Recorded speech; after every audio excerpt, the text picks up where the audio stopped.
यांच्या वतीने आपल्याला अनेक बाबतीत नेहमी मदतीचा हात पुढे होतो। लक्षात घ्या, तुम्हाला ती ओळ चांगली माहिती असेल, देणाऱ्याने ते जगावे।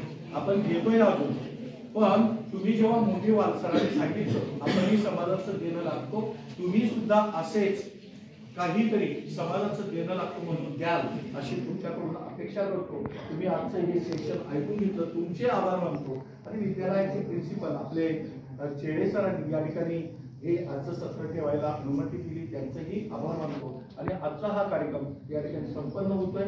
सर्वप्रथम पुढे जातील हा नंबर आणि हा कार्यक्रम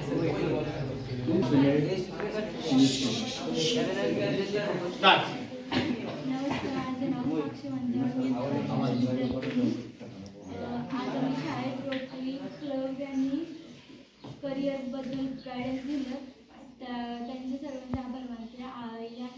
यांनी चांगले गायडन्स दिले, त्यामुळे आम्हाला आमचं करिअर चूज करायला निवडायला मदत झाली, त्याबद्दल त्यांचे आभार।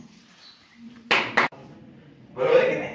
आणि मनाचं काही सांगता येत नाही, काही उत्साहात असतील, काही दडपणाखाली असतील, काहींना आपण दहावीला गेलो याची जाणीव नसेल, काही अजून आपल्या मित्र मैत्रिणींमध्ये गुंग झालेले असतील।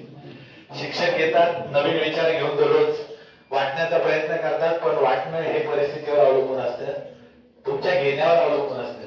त्यामुळं आज मी काही तुम्हाला जे द्यायला आलेलो आहे, मी काही खूप मोठा गुरु नाहीये, मी खूप मोठा माणूस नाहीये, फक्त तुमच्यापेक्षा 4 पावसाळे जास्त पाहिलेली एक व्यक्ती आहे। आणि आज आता या भूमिकेत मी मैत्रीच्या भूमिकेत जाणार आहे की तुमच्याशी संवाद साधावा। बघा, पुन्हा उठतो जरा, उभा इकडे बघा, खूप छान आहेस, तो खूप हुशार आहे, एक नंबर विद्यार्थी आहेस। बस जाताना सांगितलं तुला, तो 1 नंबर आहे, फक्त जाताना सांगितलं, आता नाही सांगणार। व्यवस्थित अंतर ठेवून बसायचं थोडस, आपलं डिस्टर्ब करायचं चालेल, दुसरा डिस्टर्ब नाही करायचं। हा तास तुमच्यासाठी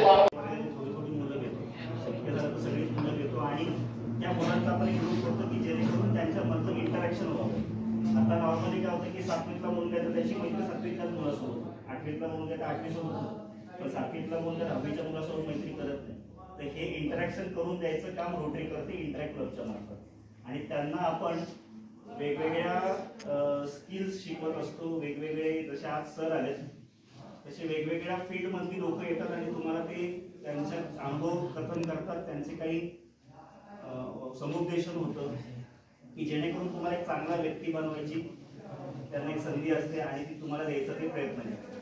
तर अशाच एक प्रोजेक्टच्या अंतर्गत आपण करिअर गायडन्स हा विषय घेतला आहे, जो 9वी 10वीच्या विद्यार्थ्यांमध्ये नाही एवढं। तर हे सगळं जाणून घ्या, शांतपणे ऐका। कदाचित हा येणारा सर तासभर बोलतील, तुमच्या आयुष्याला कलाटणी देणारा वेळ असेल, कारण असा नॉर्मली मार्गदर्शन मिळणं फार अवघड असतं, आम्हाला पण नव्हतं मिळालं, पण तुम्ही लकी आहात की सर तुम्हाला मार्गदर्शन करणार आहेत। प्लीज शांतपणे ऐका, सेशन झाल्यानंतर सरांना प्रश्न विचारा।